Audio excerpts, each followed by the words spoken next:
Welcome. My name's Lulu. My name's Cam.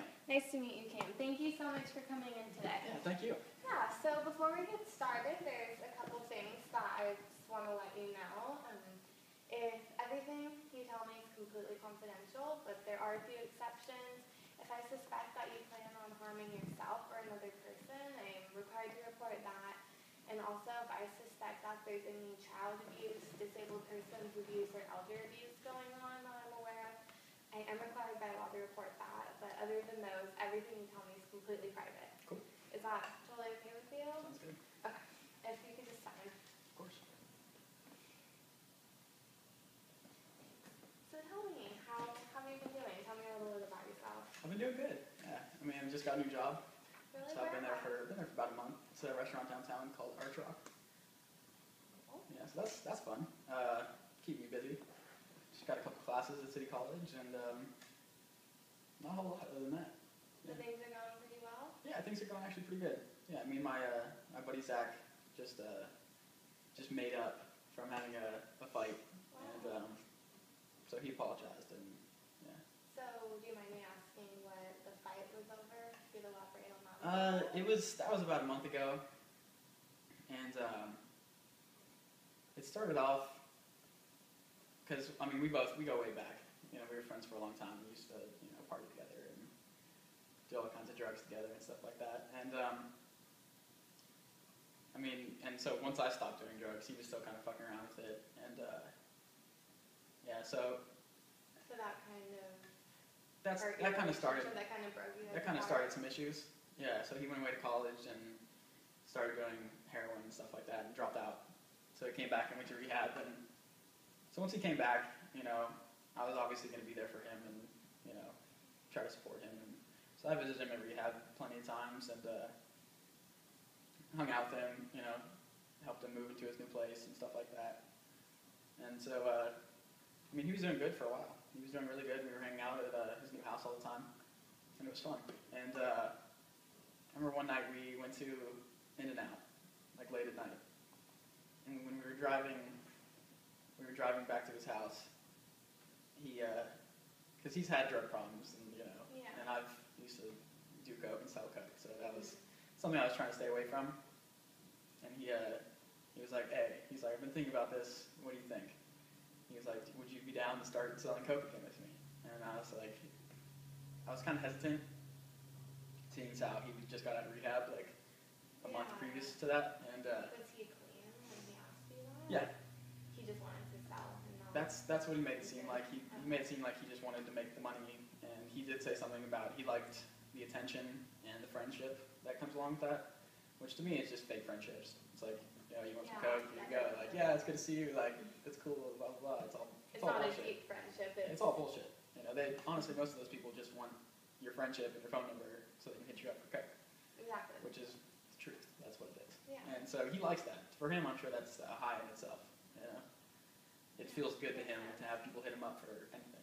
Did you feel that way when you were selling? No. No? On some level, it was kind of fun. It's fun to run errands. I've always liked driving around, so it's just like running errands. I don't know. I liked it, but not for that reason. I was doing it for the money. Yeah. It's good money. I mean, people do it. Yeah, and so I told him I would do it with him under a few conditions. I said there's no way that either of us are going to do any of it. I said that's just unacceptable. I said if we're going to do this, it's for money and only money. This is going to be like a business friendship or business relationship. And obviously we're still going to be homies, but we're not going to just go down that path again. Were you a little bit worried about maybe him not being clean or just being around it so much? Yeah. Being tempted to use? Yes. I was not worried about it myself. Okay. I know what I want for my life. I know I'm tired. I'm done doing drugs. I smoked pot for like 7 years, and that just led to everything else. So. Do you smoke pot anymore? No, I don't do any drugs anymore. I just drink on occasion. But yeah, so I wasn't worried about me being around it. Like I've been around coke several times after quitting and being done with it. I remember I was nervous before ever being around it. I was like, because I would think about coke, it would make me nervous, and It is make so my heart beat. easy. Yeah, it's such an addictive drug, and but I've been around it and have no temptations. So, but for him, just the way he put it, it made me nervous. It made me think like, is he just trying to get into it so he can just, do a bump whenever he wants it? Yeah. And so it came down to it, and I told him, I was like, if you ever do any of it, I was like, friend to friend, I'm gonna punch you in the face. And I was like, you're not gonna fucking do this shit. I was like, I'm going to punch you in the face, homie to homie. Like, it's not gonna be a fight. I'm just gonna put you in check. Were you worried though by saying off that he would just maybe use behind your back? Yeah, actually, that's kind of what happened. Okay. So he ended up giving me like $400, and I was gonna take 400, and I was gonna go pick up a sack for my buddy, and he was like, my buddy gets it from like through his cousin or something like that, and so it was like 3 days that he like his cousin was busy and I just couldn't get it, right? And so I was hitting him up every day. It's not like I wasn't trying to get it, Yeah. And Zach was just getting anxious and like telling people, yeah, I'll have it tomorrow, and I kept telling him like, yo, if you don't know you're gonna have it tomorrow, you can't go around and tell people that you're gonna fucking have it tomorrow. Yeah. Then you're gonna like lose your clientele, and you're just gonna look like an idiot. It's like, it's funny looking back at it now that I'm not selling drugs. Like, it's just so stupid. But yeah, so he was doing that, and I just thought that was dumb.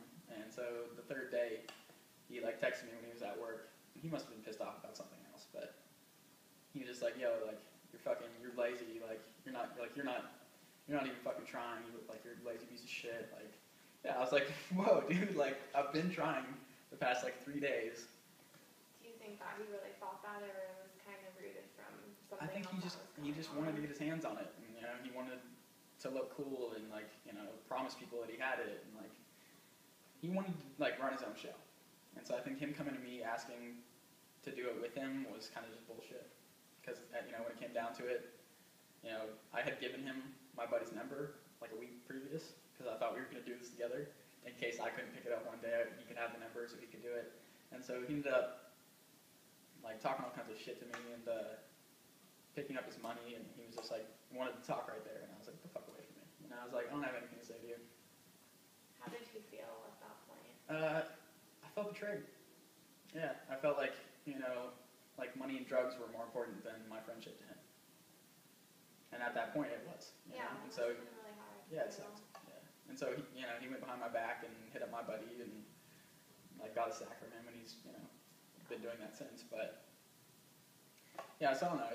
And he ended up doing some of it, and I remember going over to his house one night with my buddy Austin, and he was just talking. He was like talking to Austin, but I was in the room like sitting there. There was only like 4 of us in the fucking room. And he was like, "Yeah, I mean, I've done a little bit of it," and yeah, he's like, "It's bomb," like. And I was just like. So Zach did admit saying. Yeah, and I'm just thinking like, if he could recall, I told him I was gonna punch him in the face if he ever did any of it. Yeah. But at that point, I was thinking, if I hit him in the face right now, it wouldn't be homie to homie. It would be a fight, Yeah. Because we already had an argument. We already weren't really talking.